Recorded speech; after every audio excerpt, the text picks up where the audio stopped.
The lawyer handed me a manila envelope. He said my mother had been holding on to it for 30 years. I looked at the balance. 7 figures. Enough to fix everything. I drove home, heart hammering, ready to tell my wife we were finally free. But when I walked into the kitchen, she was laughing. She was laughing at a joke my best friend had just whispered into her ear. And I realized the money arrived exactly 1 day too late. We weren't poor. We were just drowning.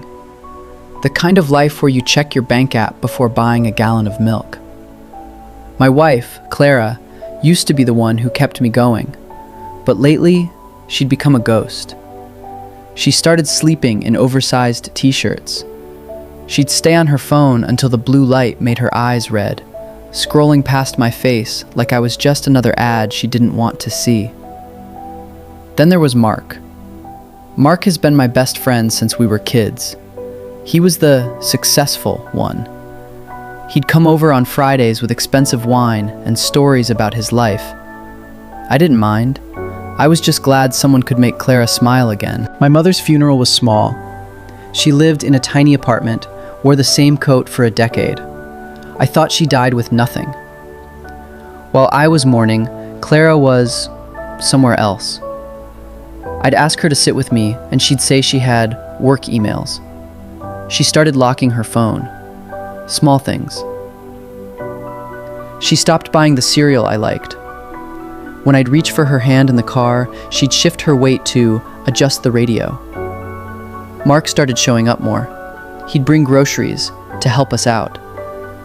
I felt like a failure watching him put milk in our fridge. I remember one night, I woke up at 2 a.m. Clara wasn't in bed.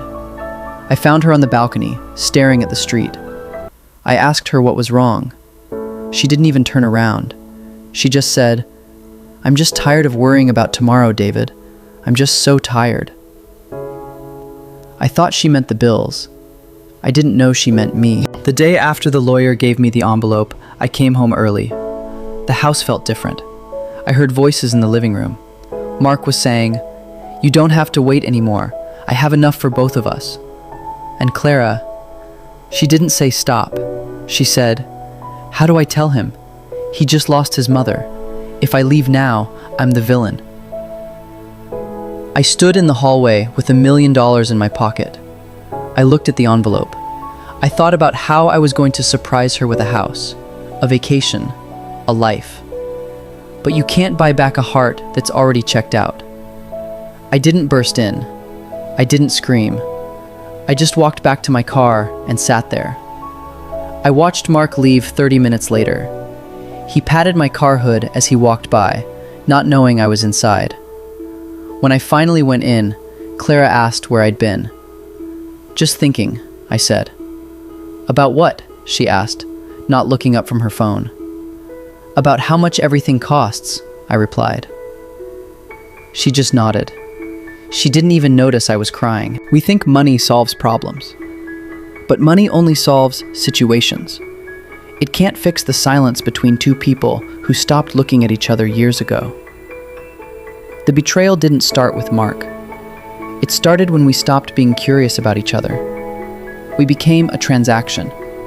And when the transaction ran out of credit, she went looking for a new bank. I didn't tell her about the money. I let her leave. I let her think I was still the poor husband who couldn't provide. Because if she stayed because of the millions, that would have been a second betrayal. Sometimes the universe gives you exactly what you need, but it takes away what you thought you wanted to make room for it. It's okay to be the villain in someone else's story, if it means you finally get to be the hero in your own. If you've ever felt like you were being replaced while you were still standing in the room, I want you to know it's not your fault. Tell me your story in the comments. I'll be reading. Subscribe to VEYORAH. We're all just trying to heal.